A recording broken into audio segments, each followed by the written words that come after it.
Hello, St. Peter's. Welcome back. It's week 10 already that we've been doing library time in school. Week 10, can you believe it? I am here on a Wednesday with my friends. Our students are learning at home today. We're all virtual learners, so I hope you enjoy this story. So Ralph is here to have some fun. Magic Monkey, our pig of joy. Daisy's back here, and of course our jar of joy, so we can spread some joy when we are finished with our book. Remember, in the month of November, we're going to think about being thankful. Last week, we thought about being thankful for our families, no matter how big or how small. We read a book about a very large family, didn't we? So this week, we're going to think about something else. But before we get started, we need to thank a special group of people today. It is November 11th, and that means it's Veterans Day. A veteran is someone who served in the military, Army, Navy, Air Force, Marines, Coast Guard, National Guard, any of those branches of service, that's what their job was, to help protect our country.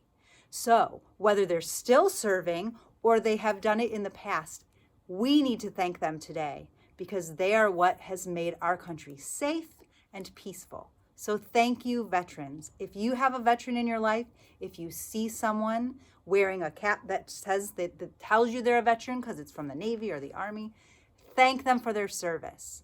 They're the ones keeping us safe. Well, we can be so thankful this month. Isn't it exciting? Today we're going to focus on being thankful for our friends. So my story today is about two friends. All right, are you ready? My friends are here ready. What about you? Let's get ready for our story. Let's turn up our ears so we're ready to listen. Turn off our mouths so we don't make a sound. Put your hands quietly in your lap. Take a nice big deep breath. And now we're ready for our story. Here it is. The only Alex Addleston in all these mountains. Our author is James Solheim. And our illustrator is Jeffrey Ebler. And we have, here are our friends, a boy with a space helmet on and a little girl over there, sitting on a mountain. All right, on the inside cover, I don't always show you this because usually it's just a blank page. But in this book, they have shown us pictures of these two kids when they were babies. Aren't they cute? It's like their very own scrapbook. I thought that was kind of a neat thing to share. All right, here we go. Alone among 20 children, Alex Addleston searched the crowd for her desk. Today, Alex was a kindergartner on her own in a new school. Then she saw it, shiny and inviting, with two words taped to the front. Alex Addleston, her desk. Except a boy was sitting there. A boy with a name tag. What does his name tag say? It says Alex Addleston. Alex looked at Alex's name tag, and Alex looked back. Alex Addleston and Alex Addleston were pretty sure they weren't each other, yet their name tags said they were. Laughing, Alex and Alex squirmed into the same seat. The teacher brought in another desk, but Alex wouldn't switch. Neither would Alex. The teacher's eyes smiled. You can share just for today. Two students named Alex Addleston, and one's a boy and one's a girl. The teacher probably thought it was a mistake, but no, she's got two Alex Addlestons in her class. That's pretty cool. That afternoon, for the first time ever, two Alex Addlestons bounced up Bug Trestle Road to fill bucket after bucket with blueberries. That evening, for the first time ever, two Alex Addlestons chased flat mountain fireflies till their jars glowed and lit their grins like the moon. They're becoming friends. Alex and Alex did everything together. They giggled in gym class and passed notes in the lunch line. They elected each other president and vice dinosaur. They collected frogs, turtles, and big old crawdads. A crawdad couple named Mr. and Mrs. Sassafras Jorgensen. Let's always stay together, Alex told Alex as they swung on their swing in the old oak tree, and stay best friends. Okay, best friends. They traded Captain Moonbeam message rings, coding a secret in each. Harp Slyamore me Zippleflip, which meant best friends no matter what. So they made up a secret code. See? Here's the code. I'm going to turn it so you can see it better. So they made the code down here, and then they figured it out and put in the right letters up there. I'm going to show you how to do that later, okay? Here we go. When June came, Alex's mom took him to Chicago to share the summer with his grandma. They would only be gone 2 months. But still, in Chicago, Alex drew pictures for Alex in his grandma's lap, while Alex dreamed of Alex on the swing in the old oak tree. Alex collected rocks near a lake as big as the sea. That's the boy Alex. While Alex gathered pet snails on a mossy rock above a creek. So they're still doing fun things, but thinking about each other. Then the day came for Alex to return to Flat Mountain. He clutched a gift he'd made for his friend. The car drove all night as he slept. Alex skipped, breathless, out the far end of summer, straight onto Alex's front porch, eager to see her again. Alex and Alex would build a hideout from old junk boards. They'd race snails and... Alex stopped. On the front door, a crisp yellow note flapped in the breeze. It says, "Hey, Alex, my dad was hammering nails into the new school roof when he heard Africa's children calling. Seems they want a school like ours. Those must be some mighty loud children. I'll never forget my best friend Alex. Never, ever, not ever. Harp Slyamore me Zippleflip. Alex. P.S. Whatever you do, don't forget." It ripped off. Alex ran down the hill and up the mountain looking for the rest of the note. Don't forget couldn't be the end. He chased the wind to the end of day, but he found nothing. Here it is in the grass, but look, he can't find it. The end of the note says, because he said, don't forget, the end of the note says, to write to me. My mom says to send letters to box 95086, Kisai 058 Kenya, until we get our house. So she moved to Kenya, a country in Africa, which is so far away from America, across the Atlantic Ocean.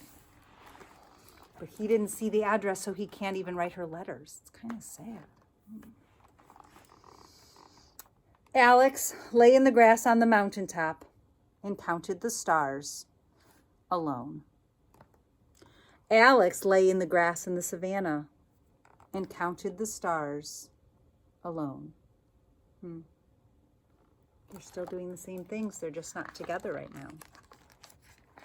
But Alex wasn't about to give Alex up just because a few zillion miles had come between them. He still whispered to Alex as he wandered each day along the creek. He still cartwheeled through the cold grass, teaching her his favorite tricks. She never said no to a climb up a trembly birch tree. They were best friends, no matter what.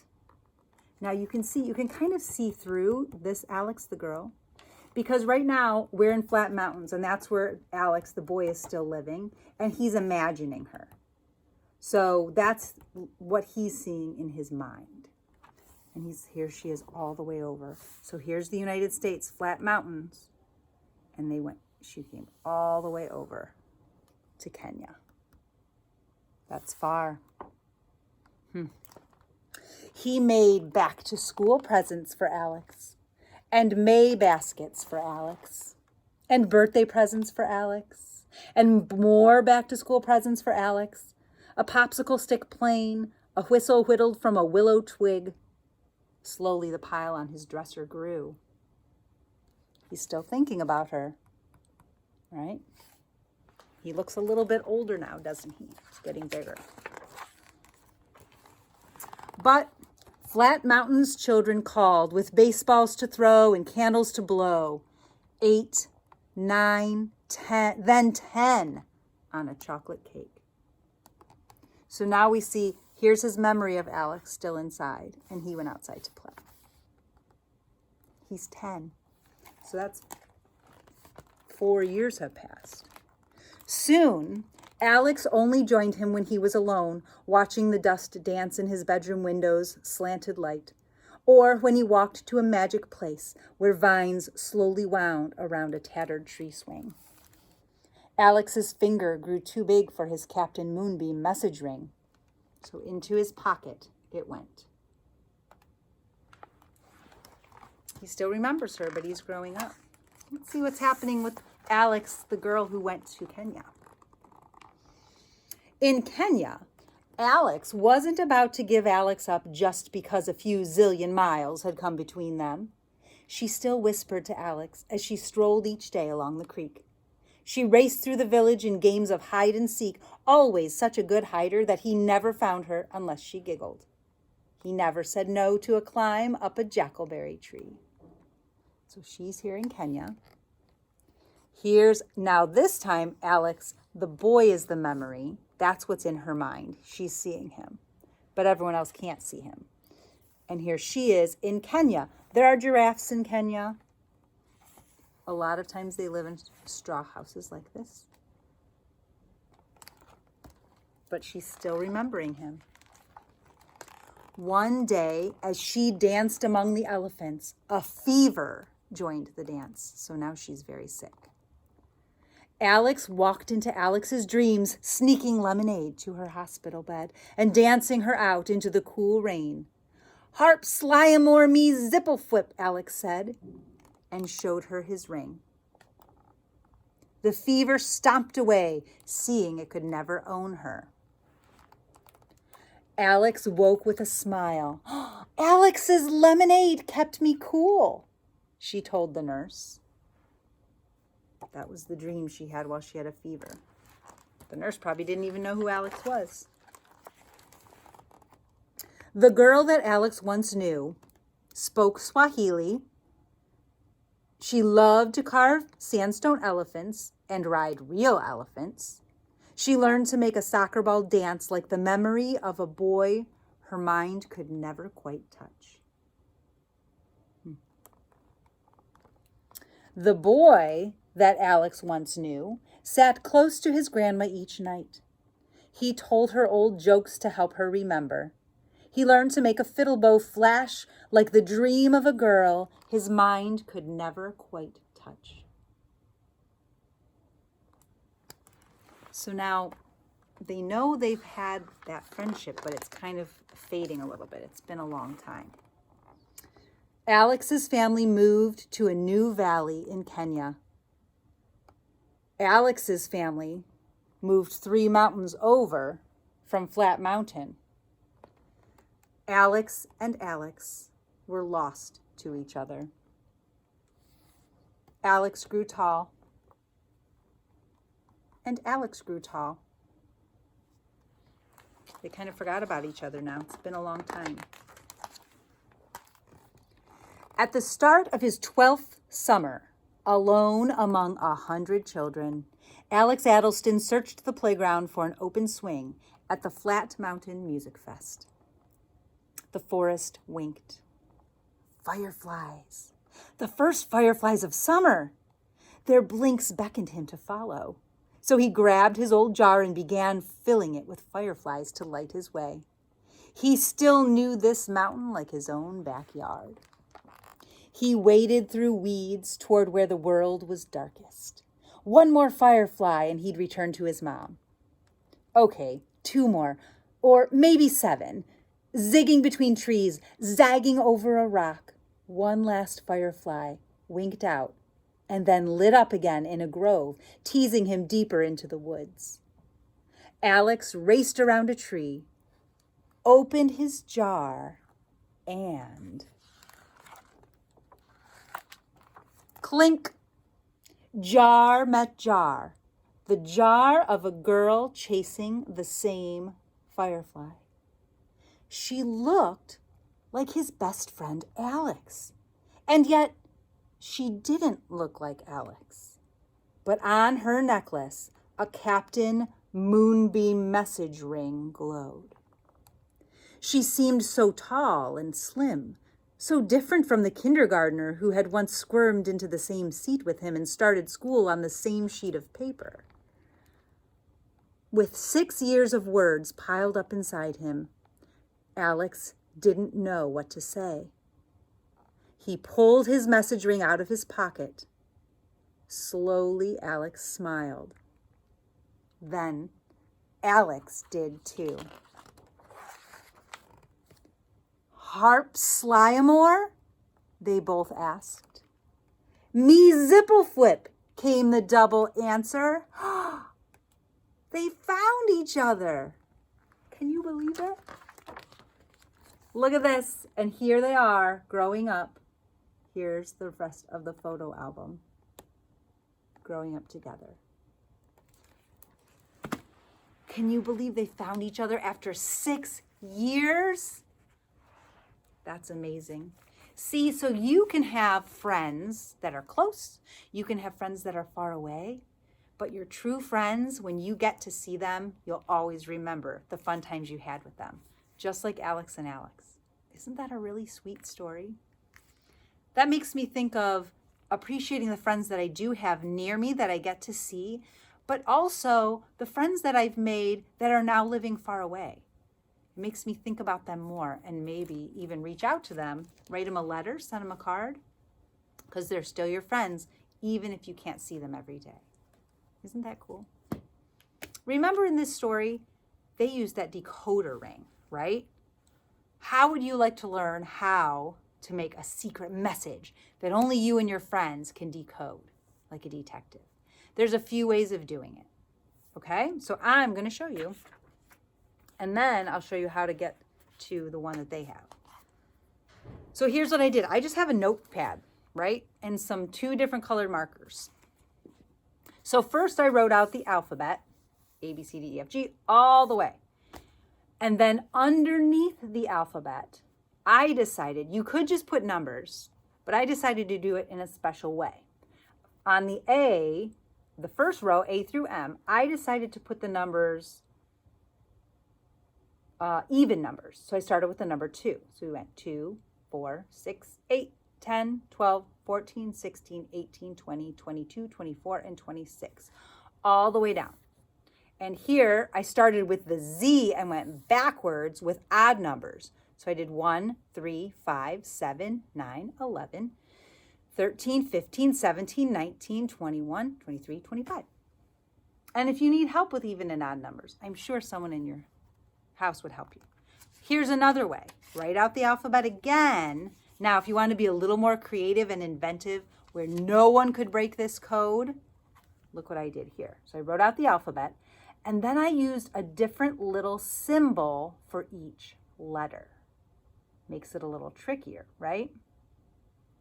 But you have to make sure if you have one of these, you have to make 2 so you can give one to your friend. It has to be a special code, all right? So then if you want to write a message, here's how it starts with just the alphabet, and you decide what to fill out below. But then that's going to be your decoder. You need this to be able to look back so when you write your message. Now, if you wrote the words, so here's my first message, I miss you. So this, you're going to need this for you, and then I'll show you how to put it in for a secret message so no one can see it. So if you did I miss you, and you're going to use the number one, you're going to go to your number code and find the letter I. So there it is. So what number is under the letter I? 18. That's right. So I'm going to write that here so I know. That's an 18. Now look, I have another I in miss. That's also an 18, right? So let's look for the M. M is number 26. So I'm going to put 26 under my M. Next we have two S's, so that's going to be the same, right? What number is S? There it is, 15. So I'm going to write 15 and 15. Don't worry, I'm going to spread it out later. This is for me. Then we need Y-O-U. Y is number 3. O is number 23. And U is number 11. Okay. So if I wanted to do I miss you, but I don't want to write those words to my friend, right? Because that's just for me to know what I'm saying. I'm going to take this and transfer it onto a paper. So I'm going to use those numbers. So I'm only going to write down the numbers now. I'm going to write down the 18 and then leave a space because that's your first word. That's the word I. And then you're going to write these four M-I-S-S, but you're going to write the numbers. So you're going to write 26, 18, 15, 15. Okay? So that's the next word. And it's probably good if you underline each word individually so they know that's one whole word.